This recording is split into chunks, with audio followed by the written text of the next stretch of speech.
ሰላም ውድ ቤተሰቦቻችን እንዴት ናችሁ? ዛሬ ቦሌ ኤድና ሞል ላይ ተገኝቻለሁ። ከጀርቤ የምታዩት ደግሞ አዲስ አበባ ስቴዲየም ነው ማለት ነው። ስለሱ ስቴዲየም ትንሽ ልንገራችሁ። ይሄ አዲስ አበባ ስቴዲየም ከ5 ወር ወይም ደግሞ ከ6 ወር በኋላ ተጠናቆ አገልግሎት ይጀምራል። ታዲያ አገልግሎት በሚጀምርበት ወቅት ከ60 ሺህ እስከ 70 ሺህ ተመልካቾችና ከ20 ሺህ እስከ 22 ሺህ ደግሞ ፓርኪንግ ይኖረዋል ማለት ነው። በጣም የሞቀ እንቅስቃሴ ይኖረዋል። ከዚህ በላይ ደግሞ የኛ አፓርትመንቶች ከሱ ፊት ለፊት ነው የሚገኙት።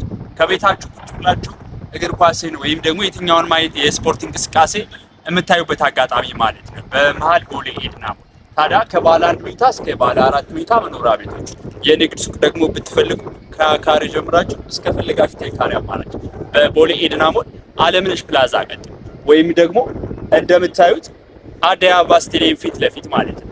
ወይም ሌላ ቪላ አሳያችሁ ቦሌ መድኃኔዓለም በጣም የሚገርም ቦሌ መድኃኔዓለም ጋር ፊት ለፊት ማለት ነው። እዚህ ላይ የንግድ ሱቅ ወይም መኖሪያ ቤት አፓርትመንት ቢኖራችሁ የኢንቨስትመንት አሴቱ በጣም ትልቅ ነው። ባለ 1 መኝታ፣ ባለ 2 መኝታ፣ ባለ 3 መኝታ፣ ባለ 4 መኝታ ቤቶችም አሉ። የንግድ ሱቅ እንደነገርኳችሁ ከካሬ ጀምራችሁ ዲጂታል የተናጥል ካርታ የተዘጋጀላችሁና የመኖሪያ ቤት አፓርትመንቶቹ ዛሬውኑ በመሃል ከተማ በ25% ቅድመ ክፍያ ብቻ የግላችሁ ማድረግ ትችላላችሁ። ዲማ ሆፖች ነን፣ ዲማ ሆፕ ዲሲ። ታዲያ የእነዚህን አፓርትመንቶች መረጃ ስትፈልጉ ወይም ደግሞ ፕሮግረስ ሌቭል እና ፔመንት ስኬጁል ፕራይስ ሊስት ስትፈልጉ እታች በማስቀምጥላችሁ ስልክ ዋትስአፕ ላይ ኮንታክት አድርጉ። እኔ ካሳሁን እባላለሁ የዲማ ሆፕ ዲሲ ሽያጭ አማካሪ።